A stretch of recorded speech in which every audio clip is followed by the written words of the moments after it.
Mga truck na nadisgrasya sa Mindanao may magkahiwalay na insidente ng pagkahulog ng truck mula sa highway at tulay. Habang sa SLEX, truck ang nakabangga sa isang kotse na nakapatay sa tatlong sakay nitong magkakaanak. Yan ang report ni John Consulta. Sumalpok ang truck na ito sa isang kotseng may sakay na mag-anak sa northbound lane ng SLEX sa bahagi ng Alabang Muntinlupa kaninang madaling araw. UP ang kotse at halos madurog. Patay ang tatlong sakay nito. Sugatan naman ang tatlo pa nilang kasama, kabilang ang isang bata.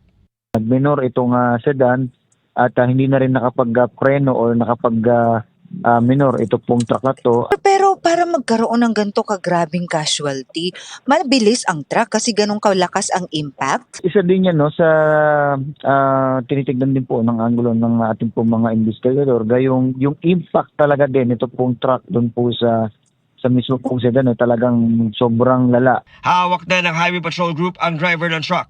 Nakausap na rin niya ang pamilya ng biktima para sa posibleng settlement, pero nais raw ng mga kaanak na mapanagot ang driver. Sinusubukan pa namin makuha ang pahayag ng driver. Ara na? Adwa? Okay na. Kabuhi. Pilit inaaninag ng mga residente kung buhay pa ang sakay ng truck na nahulog sa tulay sa Bagpet, Cotabato. Buhi, ang driver, buhi. Ligtas ang driver at dalawang pahinante nito, bagamat sugatan sila. Nagkalat at nasira ang mga karga nilang saging.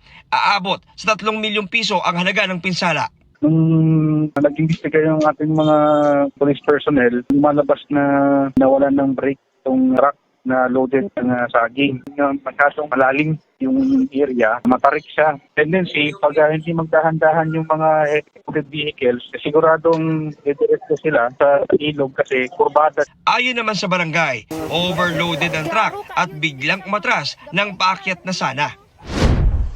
Sa barangay Lumbangan, Zamboanga City, sinaklolohan ang sukatang driver at pahinante ng truck na may kargang hollow blocks at construction materials matapos mahulog sa mataas na bahagi ng highway.